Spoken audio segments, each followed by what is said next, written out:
भारत के अंदर कुछ पार्टियां हैं और कुछ ऐसे लोग भी हैं जो जिहादियों को सपोर्ट करते हैं, जिसके बाद एक नई बहस छिड़ जाती है भारत के अंदर। सोशल मीडिया पर भी आप देखते होंगे कि जिस तरह से इजराइल में यहूदियों को एक संगठित होकर अपनी रक्षा करनी पड़ती है। आपने तो हिंदू इकोसिस्टम भी बनाया जिसके मकसद अलग है, लेकिन कहा यही जाता है कि भारत के अंदर इसी तरह के जिहादियों और इसी तरह की पार्टियां जो आतंकवाद को सपोर्ट करती हैं, उनकी वजह से भारत में भी हिंदुओं को एक होने के लिए ऐसे सिस्टम की ज़रूरत है। क्या ऐसा लगता है आपको? देखिए, इजराइल में जो हुआ, किस किस ने देखा इजराइल में जो हुआ?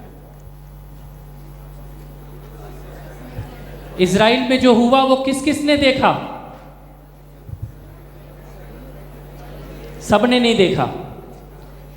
आज यहां से जाने के बाद गूगल पे, फेसबुक पे, ट्विटर पे जिस बहन ने और भाई ने नहीं देखा वो देखना। इजराइल में निहत्थे लोगों पर, संगीत पर झूमते नाचते लोगों पर, अपने बच्चे के साथ बैठी माँ पर, अपनी दादी की सेवा करते हुए पोते पर घेर कर, झुंड बनाकर हमला किया गया। लड़कियों को निवृत्त किया गया, मारा गया, घसीटा गया, उसका वीडियो बनाया गया, उन्हीं के मोबाइल से उन्हीं के फेसबुक पर अपलोड किया गया। और एक दो को नहीं, 1000 लोगों को मारा गया है। अभी 2 दिन पहले 1000 लोगों को। लेकिन इजराइल में ये जो हुआ, ये ना पहली बार हुआ इस दुनिया में और ना आखिरी बार हुआ।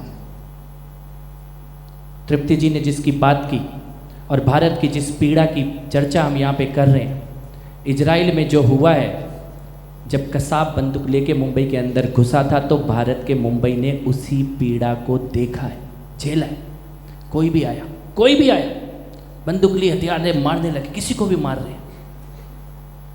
मैं ये कह सकता हूँ कि अयोध्या में, मथुरा में, काशी में जब मंदिरों को तोड़ा गया, अनुराग जी, उस दिन उन शहरों ने यही दृश्य अपनी आंखों से देखा होगा। 1925 में, 21 में केरला में, मोपला में 10,000 लोगों का नरसंहार हुआ। मोपला ने यही पीड़ा अपनी आंखों से देखी होगी। 1947 में डायरेक्ट एक्शन डे, कोलकाता की सड़कों ने इसी दृश्य को अपनी आंखों से देखा होगा। 1989 में, 90 में कश्मीर में इसी दृश्य को अपनी आंखों से देखा होगा। ना ये पहली बार हुआ, ना ये आखिरी बार हुआ।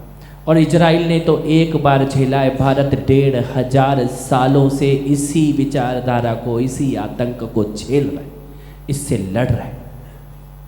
इसीलिए एक होने के अलावा कोई विकल्प नहीं है,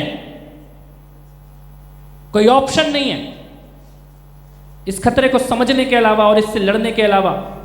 और जिन लोगों की बात आप कर रहे हैं, जो आज फिलिस्तीन के समर्थन में नारे लगा रहे हैं, एएमयू में मार्च निकाला गया हमास के समर्थन में, जामिया में, वो जेएनयू की, ये बैठी हैं हमारे बीच में अंशु सिंह जी, अपनी आंखों से देखती हैं भारत का नमक खा के गद्दारी करने वाले ये आयशा और कम्युनिस्ट गैंग का नंगा नाच जेएनयू के अंदर जो चलता है, वो उनकी नेता ने हमास के समर्थन में ट्वीट किया।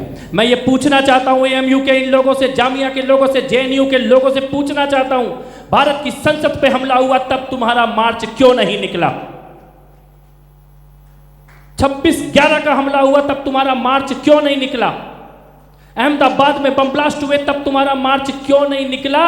तुम्हारी आंखों के ये आंसू क्यों सूख जाते हैं जब भारत में आतंकवादी हमले होते हैं और ये गाजा पट्टी के लिए कुर्ते फाड़ के सड़क पे तुम कैसे उतर जाते हो? कांग्रेस पार्टी की जिस V20 की बात शहजाद भाई ने की है, जिस सोच की बात की है, इस भयानक, अमानवीय, आतंकवादी, जिहादी हमले के बाद अगर कांग्रेस पार्टी को ये नहीं पता कि उसे इतिहास की कौन सी तरफ खड़ा होना है, लाइन के किस तरफ खड़ा होना है, तो मुझे यह कहने में कोई संकोच नहीं है कि कांग्रेस पार्टी अपनी कब्र अपने हाथों से खोद रही है और उस कब्र के अंदर इतने गहरे कहीं जाकर दफन हो जाएगी कि भविष्य में उसका नाम लेने वाला कोई नहीं बचेगा।